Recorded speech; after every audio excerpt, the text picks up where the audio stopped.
Hello नमस्ते। Welcome in सूर्य योगा। आज का हमारा टॉपिक है पीसीओडी।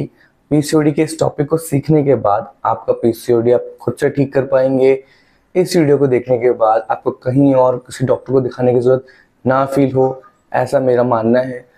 और हो सकता है कि मोस्ट ऑफ लोगों का पीसीओडी 3 महीने से 6 महीने के अंदर बिल्कुल ही रिवर्स हो जाए और वापस हो भी ना, अगर आप इस गाइडेंस को अपनी लाइफ में फॉलो करते रहेंगे। तो क्या है ये गाइडेंस, क्या है पीसीओडी, इसको हम अच्छे से समझते हैं बाय डिटेल। काफ़ी लोगों को तो पता ही होगा जो इस प्रॉब्लम से काफ़ी टाइम से सफ़र कर रहे हैं, बट जिन लोगों को रिसेंटली प्रॉब्लम हुई है 6 महीने साल भर हुई है, वो तो अभी से अच्छे समझ नहीं पाए होंगे।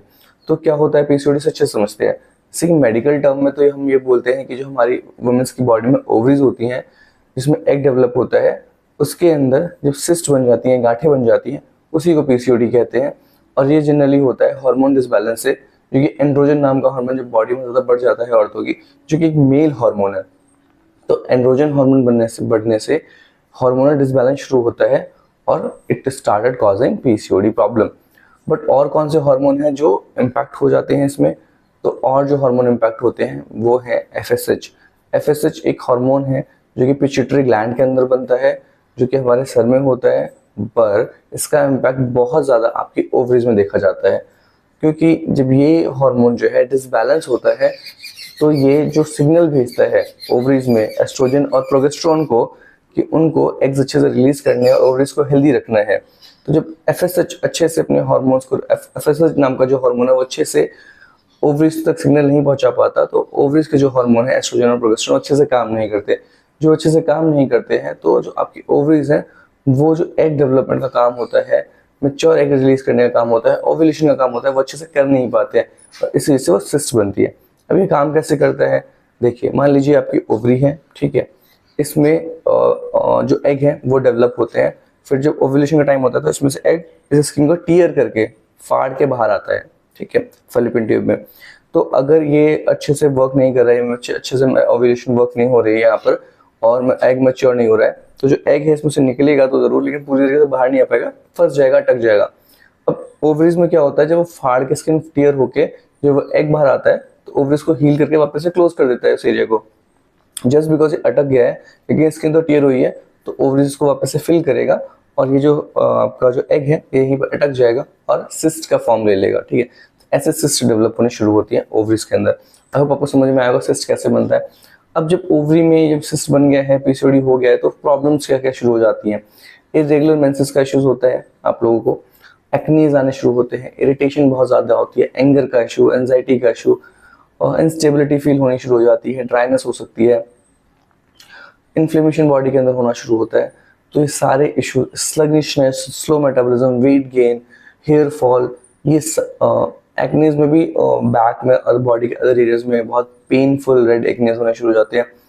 इवन बहुत सारे लोग को डिप्रेशन भी फेस करते हैं वो लोग, because of this whole scenario is like a mental torture for the woman body.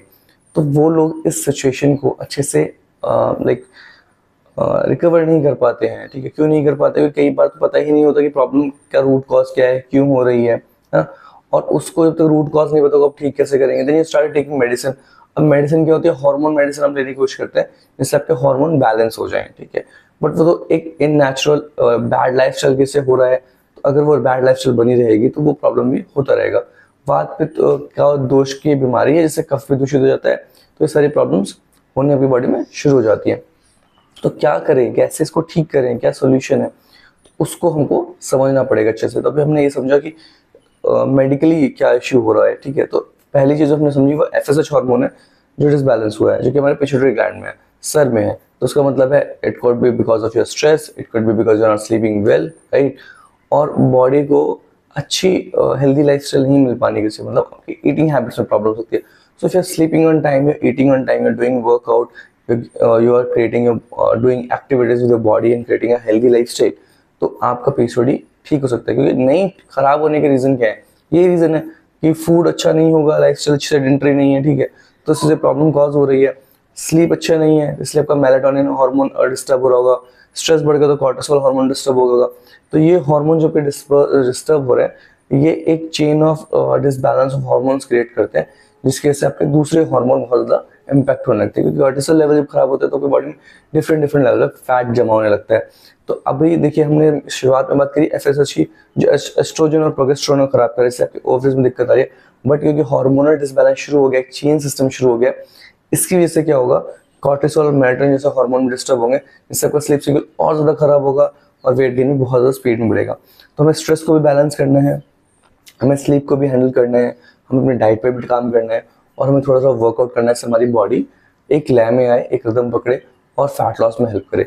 I hope यहाँ तक सब कुछ क्लियर है, आपको सब कुछ समझ में आ गया है। कोई डाउट है तो प्लीज़ कमेंट में लिखिए, ठीक है। I help you with this particular phase and particular situation जो आपको समझ में नहीं आया है, ठीक है। इसके बाद हम बढ़ते हैं नेक्स्ट स्टेप पे। नेक्स्ट स्टेप क्या है, देखिए नेक्स्ट स्टेप में हम अब बात करने वाले हैं कि जो आपका इसको ठीक करने का प्रोसेस है वो क्या है। तो पहले हम करेंगे काम अपनी स्लीप पर, क्योंकि आपकी जो स्लीप है वो डिस्टर्ब हो रखी है, और बिकॉज स्लीप डिस्टर्ब हो रखी है you don't know how to manage this thing. तो हम पहले स्लीप पे काम करेंगे फर्स्ट थिंग। तो स्लीप के लिए आप मेडिटेशन कर सकते हैं, ऑयलिंग कर सकते हैं, पाम ऑयलिंग, फीट ऑयलिंग कर सकते हैं, काफ ऑयलिंग करिए, हेड मसाज करिए, इससे बॉडी बहुत रिलैक्स होती है। डीप ब्रीदिंग की प्रैक्टिस करके आप रात को सोने जा सकते हैं, इससे भी स्ट्रेस रिलीफ होता है। कुछ पर्टिकुलर ऑयल्स होते हैं, अगर उससे मालिश करते हैं तो ज़्यादा बॉडी रिलैक्स होती है और आपको हीलिंग फील होता है, आपको नींद आ जाती है। कुछ पर्टिकुलर योगा पोस्चर्स है, अगर आप उनको प्रैक्टिस करते हैं तो भी आपको जो होता है स्लीप आ जाती है, इंसोम्निया का जो प्रॉब्लम कॉज हो रहा है पीसीओडी से, वो ठीक कर सकते हैं आप, ठीक है। सेकेंड, आपको वेट लॉस करना है, तो वेट लॉस करने के लिए सब बोलते हैं सूर्य नमस्कार कर लो, सूर्य नमस्कार कर लो। सूर्य नमस्कार एक स्ट्रॉन्ग बॉडी कर पाती है जब जॉइंट्स थोड़ी सी हेल्दी है। अगर आपके जॉइंट्स ही हेल्दी नहीं है, सूर्य नमस्कार करने जाएंगे तो इंजरी होने के चांसेस बहुत ज़्यादा है। ऑब्वियसली अगर आप ओवीज हो चुके हैं तो ये एक्सरसाइज तो बहुत ज़्यादा आपके हार्ट को प्रॉब्लम दे सकती है, क्योंकि स्लोली स्लोली आपको ग्रो करना चाहिए। तो अगर आप पहले से वर्कआउट करते आ रहे हैं तो ये सूर्य नमस्कार is amazing exercise and it will change your life very easily. But अगर आप सूर्य नमस्कार पर्सन नहीं है तो पहले अपने जॉइंट मोबिलिटी पे काम करिए, जॉइंट मोबिलिटी की एक्सरसाइज करिए, उसके बाद स्ट्रेंथ ट्रेनिंग की कुछ एक्सरसाइज करिए, और इरेगुलर मेंसेस वाली जो योगा आसन होते हैं उनको प्रैक्टिस करिए, जैसे चक्की आसन हो गया, नौका आसन हो गया, मेरुदंड वक्रासन हो गया, ठीक है। इस प्रकार के जो आसन है इनको करना चाहिए। नौका चालन आसन हो गया।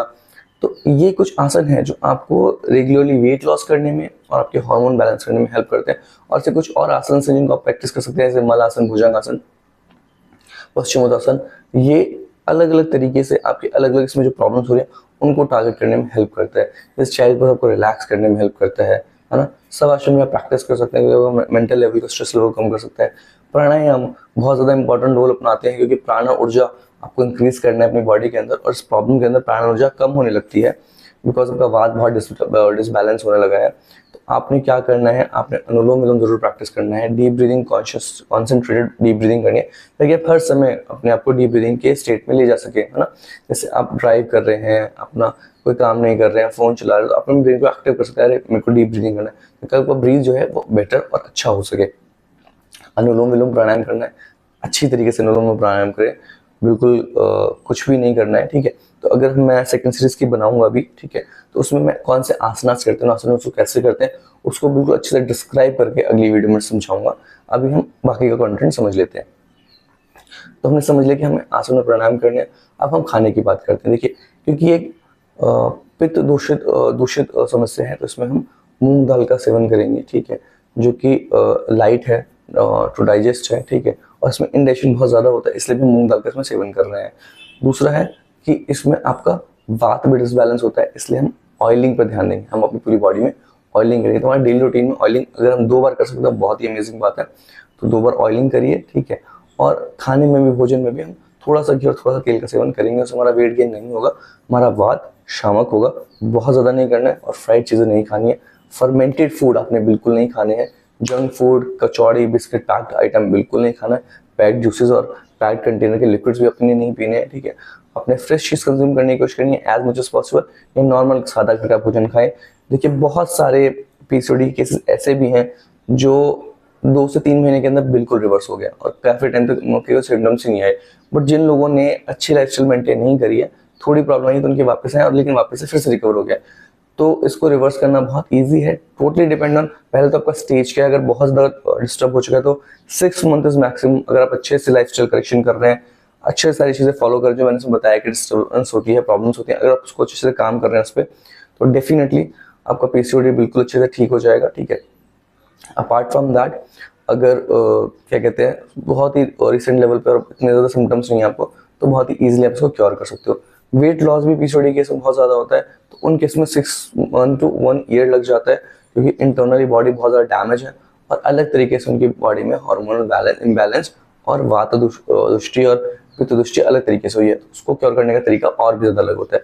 पर आई होप यहाँ तक आपको बात समझ में आई है कि कौन से हमारे डिस्टर्बेंस में हार्मोन होते हैं और उनके क्या कारण होते हैं, उनको हम ठीक कैसे किया कर सकते हैं, ठीक है। तो इस पर हम अगर डेली काम करेंगे तो मुझे लगता है कि हम अपने वात पित्त कफ को अच्छे से बैलेंस करेंगे, अपनी डाइट में चेंज करके, अपनी लाइफस्टाइल में चेंज करके, योगासन में चेंज करके, और इस प्रकार से आप अपनी पीसीओडी को बिल्कुल रिवर्स कर लेंगे। तो अगली वीडियो में हम समझेंगे कौन सी योगासन हमको करने चाहिए, कौन से प्राणायाम हमको करने चाहिए और कैसे हम पीसीओडी को ठीक कर सकते हैं पूरी तरह रूट प्रॉब्लम से, ठीक है।